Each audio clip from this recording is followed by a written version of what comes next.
Alors bienvenue au stand de FCC, sport de 1 contre 1 avec des répliques d'Airsoft. Comment est-ce que tu expliquerais ça à des personnes qui n'en ont jamais fait? Il y a deux façons d'expliquer les choses. Pour les gamers, je vais expliquer que comme quoi c'est un peu comme un goulag dans Call of Duty. Ouais. Là c'est vraiment deux joueurs qui se retrouvent et pour s'affronter en 1v1.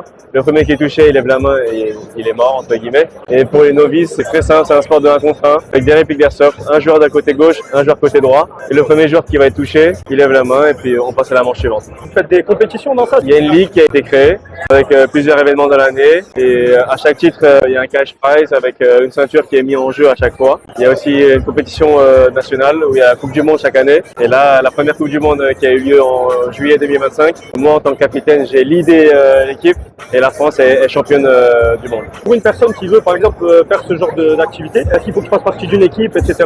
Non, c'est vraiment venez comme vous êtes, pas besoin d'équipement parce que Macon, enfin AFCC, l'académie, ils vous fournissent tout le matériel nécessaire, vous avez juste à payer une licence et ensuite on vous accompagne dans les entraînements, etc., etc.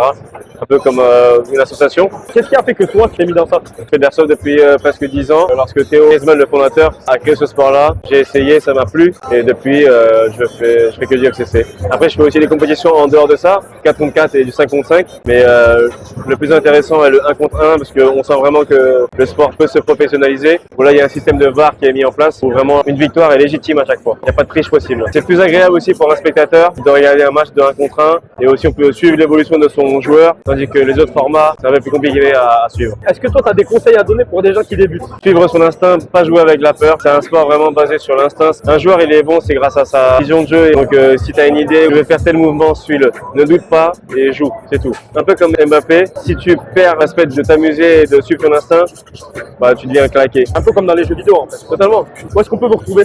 À FCC Macon et bientôt il y a des franchises qui sont en train de s'étendre un peu partout en France, donc ça va arriver. Après je tiens à préciser que c'est le seul sport au monde qui est hybride dans le sens où il y a le format physique, il y a aussi le format en jeu vidéo. Tu peux très bien t'affronter en 1 contre 1 sur l'ordinateur et ensuite prendre sa revanche en physique. Et on peut vous suivre où du coup? Sur les chaînes Instagram, sur la chaîne Twitch et YouTube, Fascos Combat TV.